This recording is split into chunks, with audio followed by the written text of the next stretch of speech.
Knowledge story channel میں خوش آمدید۔ آج کی کہانی کا نام ہے فرعون کی بیمار بیٹی۔ آپ دوستوں سے گزارش ہے ویڈیو کو اینڈ تک ضرور دیکھیں۔ ایک روایت میں آتا ہے حضرت سیدنا موسیٰ کلیم اللہ علی نبینا علیہ الصلاۃ والسلام کی امی جان علیہ رحمت الرحمن نے آپ علی نبینا علیہ الصلاۃ والسلام کو صندوق میں ڈال کر دریا کے حوالے کر دی۔ فرعون کی صرف ایک ہی بیٹی تھی جس سے وہ بہت محبت کرتا تھا۔ وہ بیٹی برص کی بیماری میں مبتلا تھی۔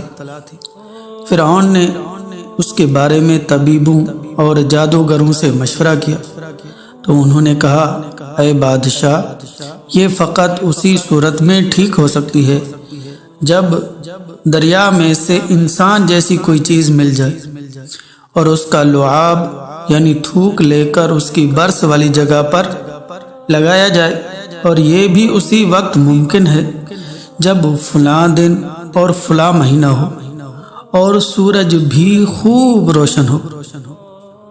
جب وہ دن آ گیا تو فرعون نے دریا کے کنارے محفل سجائی۔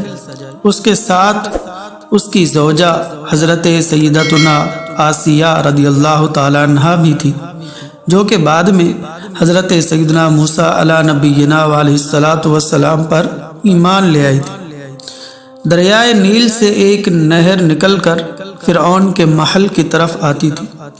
یکا یک ایک صندوق باکس دریا کی موجوں میں ہچکولے کھاتا ہوا آیا اور ایک درخت کے پاس آ کر ٹھہر گیا۔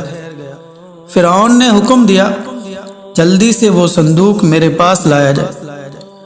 اس کے نوکر کشتی میں بیٹھ کر صندوق تک پہنچے اور انہوں نے وہ صندوق لا کر فرعون کے سامنے پیش کر دی۔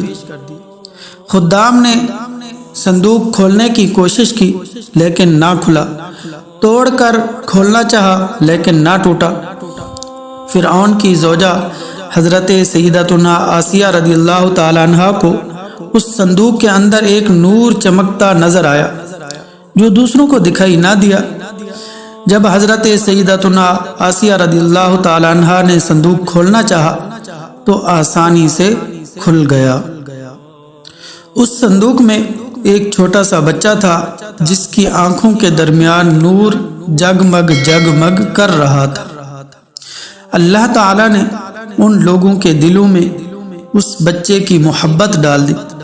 فرعون کی بیٹی نے اس بچے کا لعاب مبارک یعنی تھوک شریف لے کر جب اپنے برص والے مقامات پر لگایا تو وہ اسی وقت ٹھیک ہو گئی۔ اس نے محبت سے بچے کو سینے سے لگا لیا۔ فرعون کو کچھ لوگوں نے کہا، کہیں یہ وہی بچہ نہ ہو جس سے ہم بچنا چاہتے ہیں، ممکن ہے قتل کے خوف سے اسے دریا میں ڈال دیا گیا ہو۔ فرعون نے یہ سن کر بچے کو ذبح کرنے کا ارادہ کر لیا، لیکن حضرت سیدتنا آسیہ رضی اللہ تعالی عنہا نے فرعون کو سمجھا بجھا کر منا لیا اور اس بچے کو اپنا بیٹا بنا لیا۔ ویڈیو اچھی لگے تو لائک کریں، اپنے دوستوں کے ساتھ شیئر کریں، اور چینل پر نئے ہیں تو چینل کو ضرور سبسکرائب کریں۔ Thanks for watching. اللہ حافظ۔